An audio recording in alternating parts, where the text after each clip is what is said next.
Hello and welcome. This is Kishkisan, and today I will be covering a yellow-blue enchantment deck.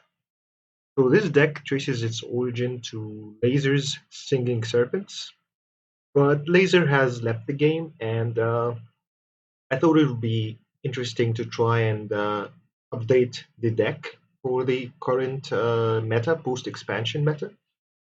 And I haven't really been playing the deck a lot pre-expansion, but I used the decks that were used by Betamax and Rune as a guideline while making this deck, and of course Laser's old Singing Serpents. And I think the deck is very interesting and is very good to play. However, this is a deck that plays Serpent then as the main value generation, and this makes it very vulnerable in the early game to overrun. So it definitely doesn't have a good matchup against decks that play a lot of overrun, most notably uh, blue purple. But still a fun deck nonetheless, and it can still win all these. There's very little games that this deck can't win against. As we can see, the deck has plays Rainbow's End with Reconstruct. Reconstruct is not that good early on, but when we set up our Giant Stairway, our Fertile Campus, and the Goliath Web, it becomes really good. Not only that, we also have Singing Stone, so that these tokens are buffed, and it can be very. It can be a lot of can be a lot of can put a lot of pressure on the opponent and force them to deal with them. And the deck also plays the Fertile Campus instead of the Ulama Ring, which Laser played in his older version. And I think Fertile Campus is interesting because it's an enchantment, so it allows us to increase our enchantment count and allows us to fill our hand easier with the rainbow path. And it also gives a similar effect to the Ulama, but it's a bit weaker in a sense that it needs to be occupied, but it already comes with a 0/1 statue, so it comes occupied already. But we can keep occupying it with the reconstruct power. Now, there are new enchantments. The other new enchantments are Borealis Bridge, which I think is very nice as a finisher. It can usually be compared to a troll or the Valkyries. We can replace one of our Serpent Dens with a Borealis Bridge and just have everything teleport around. And since the deck also plays a lot of heavy enchantments, I really love Horn and the Sidecar because they can allow us to just lethal out of nowhere. And the Earth Striker is an interesting addition that I made, and I'm not really sure if it's correct or not, as it's very tough to play early on as a 2-drop. And I really like Yahui in this deck, especially with the Bemini Falls and all these buffs, and with the Singing Stone and the enchantments. It really makes Yahui very strong early game, and it's very nice into Colosseum of Strife, since that path is played a lot by aggro decks, and it means that the Yahui can really go 2 for 1, or at least force a minion that's buffed by the Colosseum to trade twice into it, which slows down the game a lot for us. As this deck is really grindy, it doesn't win early; it wins pretty late. And there are some interesting decisions that are made, including one Wonder Drug and one Misanthropia. And I think that's being true to Laser's original version, that also I think played one Wonder Drug and one Misanthropia. And his reasoning for that is that for the Wonder Drug, we already have the Bemini Falls. And not only that, I also included the Golvig's Grace, which I think is really nice in many games where we need the first heal, as well as we can just empty our hand sometimes and draw 7.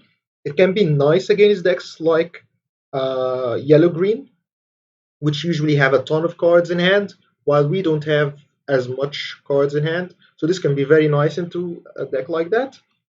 And the one misanthropia is justified by the fact that, well, we're gonna have a lot of tokens on the board, and the serpents, they don't spawn due to misanthropia, as the blight effect triggers after the serpent then trigger. So if we blight a board and our serpents are on the board, we will not get new serpents, and it will be tough for us to deal with. Since we'll have an open board and we don't really have a lot of minions in this deck. So there are a lot of combos in this deck that we can do. Most notably is Frecky Sidecar and the Goliath Web. It can be very nice to take down a lot of the bigger minions. We just play the Frecky Sidecar and the Goliath Web next to it, and we rush the 1/3 Goliath Spider, and with Deadly it can kill almost everything. And yeah, this is a deck that plays all these big enchantments, and we can also just reduce their cost, and this can allow us to have very nice swing turns by ramping our mana. And so the setup for this deck goes with the Serpent Dens on the lanes 2, 4, and 6, and we want to play the Fertile Campus in between them. And we want to play the Giant Stairway at the edges or somewhere near so that we can just move the Serpents onto them. And the setup is explained in a lot of detail in Laser's article that I will link down below. And I'll also link down Laser's original version, as well as the other versions of YB that I found. And I'll go through a couple of games with this deck, and I really think this is a very strong deck. And yeah, I hope you enjoy it. So the first game is against Madoka, and he's a very strong aggro player. So this is a nice game to judge whether this is a decent control deck, if it can stand up against to the aggro that Madoka plays. And we start with a slowish hand, where we have the Golvig's Grace, which can allow us to make a comeback. And but we don't really have an early game here, which is very sad. But it's not much of an issue, as we will see, as we get the Serpent Den early. And I didn't play the Bemini Fools because I really didn't want to put Bemini Fools in one corner and force Madoka to play in the other. And I would rather just find that if he invested a lot into one corner, I'll play the Bemini Fools then, as just one minion is not enough investment. And I'm just going to play the Serpent Den here anyway to contest the Simizin. But if he plays a lot of minions somewhere, that's when I'm going to play the Bemini Fools and try to play my stuff on the Bemini Fools. But early on, I don't want to force him to invest into the other side of the board, where I will have to also contest on the other side of the board, and I'll be getting very little value from the Bemini Fools. And yeah, Madoka just goes wide, and I still go with the Serpent Den anyway, and I burn the Zulia instead of burning an enchantment, instead of burning the Bemini Fools, because of course this is an aggro matchup where Bemini Fools is very important, and I'm valuing a lot of the healing that we have in my hand with the Bemini Fools and the Golvig's Grace. And I top deck a second Serpent Den, which is very nice. And this is looking a bit scary, but the Bragi is a very nice blocker here. I shuffle back the Goliath Web, as usually purple green doesn't play a lot of big minions, and the Goliath Web is already burned, and I'd rather have stuff that are not yet burned so that I'll be able to have more choices in my hand. So I'm already at a very low total, and these Jaded Courtiers are healing a lot and dealing a lot of damage to my face. But I'm managing to block a lot of the lanes efficiently. And Madoka doesn't really have a way to get through the Bragi here. I think this was a misplay on Madoka's part. He should have traded first, then he should have healed it, then traded afterwards. But now I get the trade on the Simizin as the serpent. Then uh, I can attack with the serpent right away. And knowing that this is where Madoka is playing now, this is where I choose to put the Bemini Falls and invest and play stuff on it now. And the Earth Striker here draws and gives us some life back, even though it will the barkeep will trade into it. But I really didn't care much about efficiently trading as much as I cared about gaining back some life and having some breathing room so that I'll be able to at least get to a turn where I can play Golvik's Grace or to swing the board completely in my favor. And so I just try to block as much as possible. And it's still looking very scary for us here. These three Jaded Courtiers, their damage just scales up very fast. And I have no option here but to really just play the Misanthropia. And it was a really nice draw for us here. And the top deck and Madoka's hand is empty, while we are actually very much we have a lot of card advantage.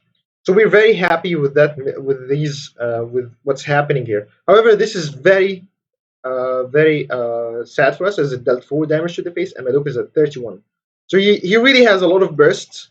This deck, the deck that Madoka is playing, has a lot of burst, and we have no and we need to at least survive for one more turn so that we're able to heal with the Golvik's Grace if need be, even though it would give him a lot of cards, but really just the burst heal can put a dent into the green purple spirits game plan.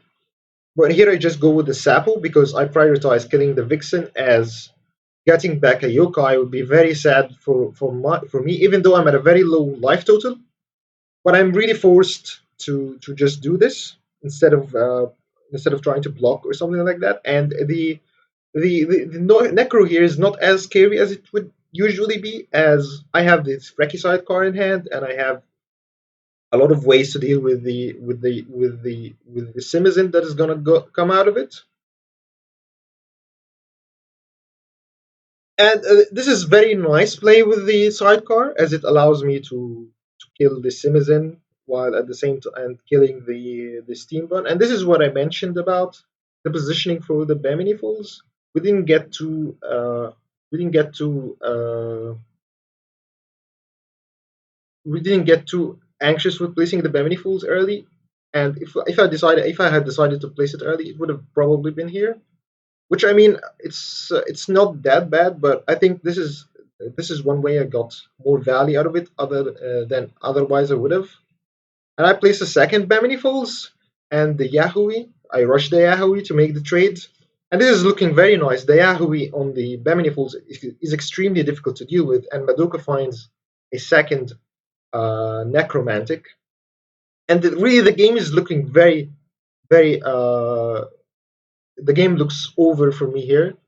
It's very hard for Madoka to make a comeback, but knowing that this is Green Purple Spirits, and they have stuff like Call from the Grave and the Yokai, if they get back a Yokai, I'd be very close to being dead here.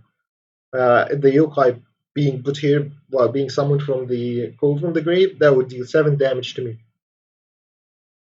So thankfully he didn't have that, but here I have to make very tough decisions. I still have to kill the necromantic because I don't want him to abusing it. I wouldn't want him to abuse it in any way. I would rather, and I really value the trade here, even though trading the Preki sidecar would usually be bad. But the opponent is already on an empty hand, and we have a lot of healing in hand. And I didn't think it would be. I think this was the correct play, nonetheless. And the interesting thing here is that the opponent finds a Defy Death, and this could allow him to really have an extra turn. And if we're not being careful about it, this house elf is going to deal 4 damage to us, which will set us to 5. And being at 5 against a deck like Madoka's is very scary because he only needs to find the call from the grave to kill us.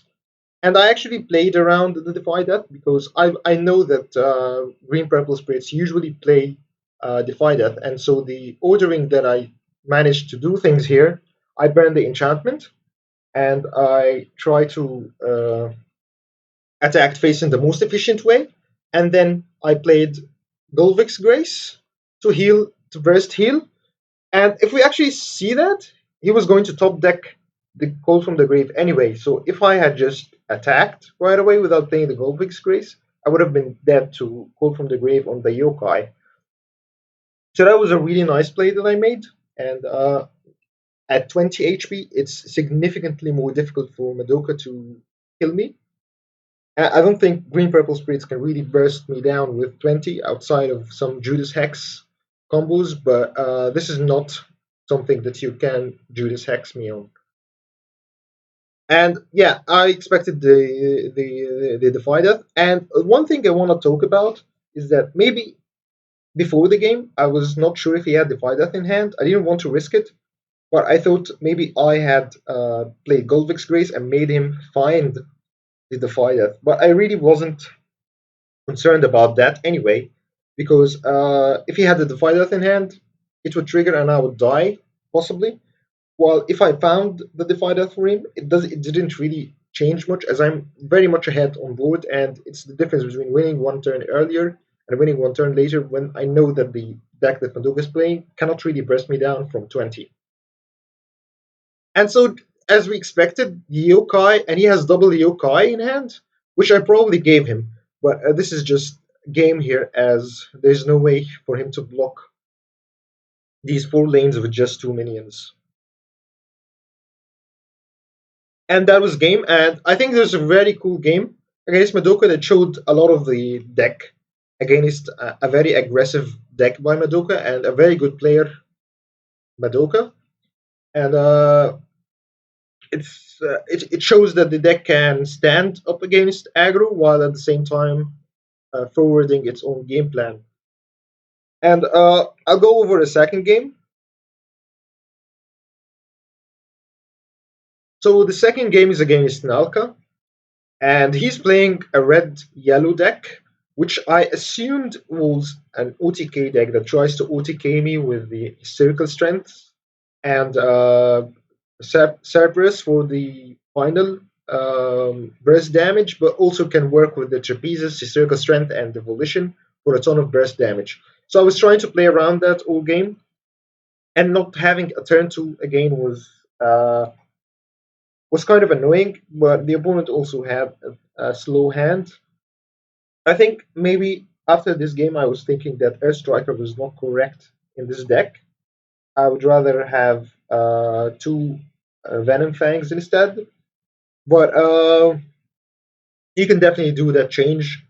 And yeah, let's see how the game works out. So I play the Yahui on three, which is not really the worst, as Yahui is a formidable blocker and it's really strong. It usually just goes 2 for 1, unless the opponent has a Hysterical Strength, in which case it also goes 2 for 1, I guess. And this Vin positioning here was because I knew I had the Magnus in hand. So whatever the opponent tries to block or tries to kill this, I'll play Magnus anyway next turn. And the opponent indeed tries to play aggressively, which I don't think was correct, as he's in winter and the Magnus is just going to kill anything with 3 health here. And of course, I go with the Magnus play, which was a very strong turn for me, but the opponent is at 31 health, and we don't really have a nice way to kill the opponent from here. And it's looking very nice for us, but I also could have played the Twins here, which I don't think I would do, as I expected the opponent would play a Misanthropy here. I think that was a not correct play on my part, as the opponent would have played the Misanthropia last turn anyway if he had it. So it was reasonable to assume that the opponent did not have the Misanthropia, but I didn't really want to invest too much into the board at this moment, and I would rather just make my setups here. So I start with drawing stuff and then setting up the Serpent Den. I think the positioning for the Serpent Den here is incorrect, as I think the positioning over here would have been better, or even in the middle. As actually, I don't think it matters much, but yeah, I think yeah. Let's see how this goes on. Yeah, I don't play the I don't play something from hand. I think I should have played at least the braggy and burned a little bit differently that turn. But I do this to invest as little as possible into the possible misanthropia, which the opponent didn't end up having. He ended up having the miso libre,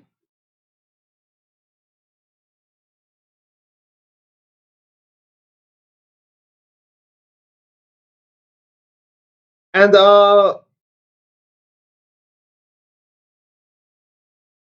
opponent is investing on the other side of the board, which I thought is very scary because this is yellow red, which can burst me down from a lot of HP very easily. So I didn't want to really leave any side of the board being not blocked.